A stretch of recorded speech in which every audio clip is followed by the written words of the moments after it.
I've had two dear friends who committed suicide. The first was about a decade ago.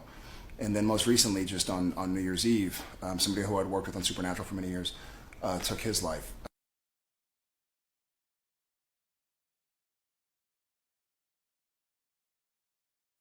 For a long time, I was secretive about it because I thought, incorrectly I see now, but I thought that if I was open about my sadness, it would almost make people feel worse. In practice, I've learned it's been the opposite, and going like, oh my God, it's been amazing to hear you're sad, because now I realize depression and anxiety, they'll go after anybody. And I sought help to go, listen, I don't have the proper toolbox. When I've been at my lowest, there's an overwhelming sense of loneliness and helplessness, and like you're on an island.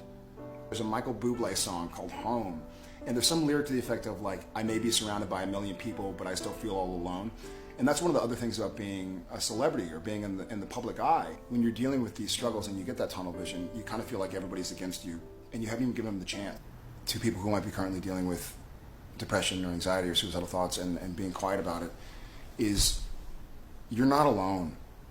And allow yourself to be impressed by humanity and by other people. I think when you're dealing with these struggles and you get that tunnel vision, you kind of feel like everybody's against you, and you haven't even given them the chance. A lot of people who I have had the opportunity to meet and the pleasure to meet have thanked me for the Always Keep Fighting campaign and for the message.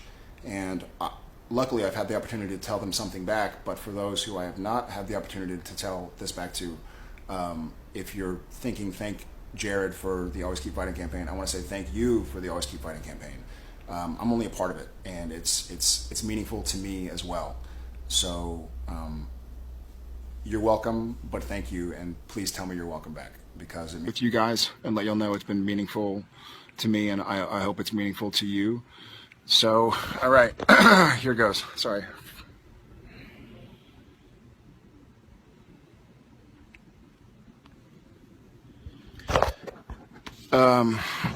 So I am enough, and you are enough, and I wanted to really stress that. Sometimes, even though I know I can keep fighting, and I know I'm trying to love myself, it's sometimes the feeling that you feel like you're not enough, right? And so this message is helping me kind of understand that I am enough, just the way I was made. Trying to be the best person I can be, and you're enough too. So I know sometimes you feel like you can't fight, and I know sometimes you feel like you just can't love yourself. And when that happens, I want you to remember that you're enough. You're enough as you are, and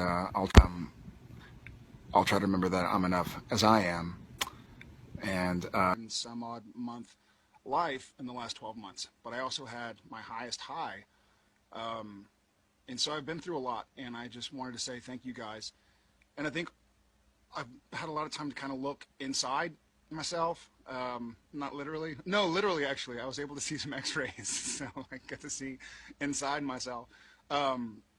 Seriously, I've done a lot of kind of introspection, and I spent a lot of time with family and friends and professionals and kind of talking about everything. And one of the things I learned about fighting and making a promise to always keep fighting is sometimes it doesn't matter if you're alone or around a million people. It doesn't matter if you just lost your job or just got your dream job. It doesn't matter if you're in a relationship with, your special somebody, or still looking for that person. No matter the situation, if you don't love yourself, then it becomes really difficult to always keep fighting. In the earlier video, I think the first part of me learning to always keep fighting was to love myself, because I was in a position where I wasn't alone. I wasn't, needing food or shelter or friends, or, I have dogs, and I had everything. On paper, I had everything, but I still had a problem with myself. And sometimes I still have a problem with myself. So this new shirt with the Love Yourself First is just a reminder to me that, you can't put the oxygen mask on the guy next to you if you don't put it on yourself first.